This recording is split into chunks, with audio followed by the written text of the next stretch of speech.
2 ஆண்டுகளில் 2.33 லட்சம் கோடி வாரா கடன்களை பொதுத்துறை வங்கிகள் தள்ளுபடி செய்துள்ளதாக நடுவண் நிதித்துறை இணையமைச்சர் பங்கஜ் சௌத்ரி தெரிவித்துள்ளார். நடுவண் அமைச்சரவை ஒப்புதல் அளித்த நிலையில் ஒரே நாடு ஒரே தேர்தல் சட்ட முன்வரைவு நாடாளுமன்ற மக்களவையில் இன்று தாக்கல் செய்யப்படும் என்று நடுவண் அரசு அறிவித்திருந்தது. ஆனால் அதன்படி இந்த சட்ட முன்வரைவு இன்று மக்களவையில் தாக்கல் செய்யப்படவில்லை. துணை மானிய கோரிக்கைகள் குறித்து மக்களவையில் இன்று விவாதிக்கப்படுகிறது.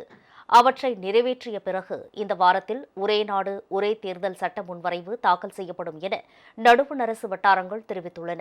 இந்நிலையில் 2022-23 மற்றும் 2023-24 ஆகிய நிதியாண்டுகளில் மட்டும் பொதுத்துறை வங்கிகள் ரூபாய் 2.33 லட்சம் கோடி வாரா கடன்களை தள்ளுபடி செய்துள்ளதாக நடுவண் அமைச்சர் தெரிவித்துள்ளார். பொதுத்துறை வங்கிக் கடன் தள்ளுபடி தொடர்பான கேள்விக்கு மக்களவையில் நிதித்துறை இணையமைச்சர் பங்கஜ் சௌத்ரி எழுத்துப்பூர்வமாக பதிலளித்துள்ளார். அதில் 2022-23 நிதியாண்டில் பொதுத்துறை வங்கிகள் ரூபாய் 1,18,949 கோடியை வாரா கடனாக தள்ளுபடி செய்துள்ளதாக தெரிவிக்கப்பட்டுள்ளது. 2023-24 நிதியாண்டில் ரூபாய் 1,14,622 கோடி வாரா கடனாக தள்ளுபடி செய்யப்பட்டதாக தெரிவிக்கப்பட்டுள்ளது.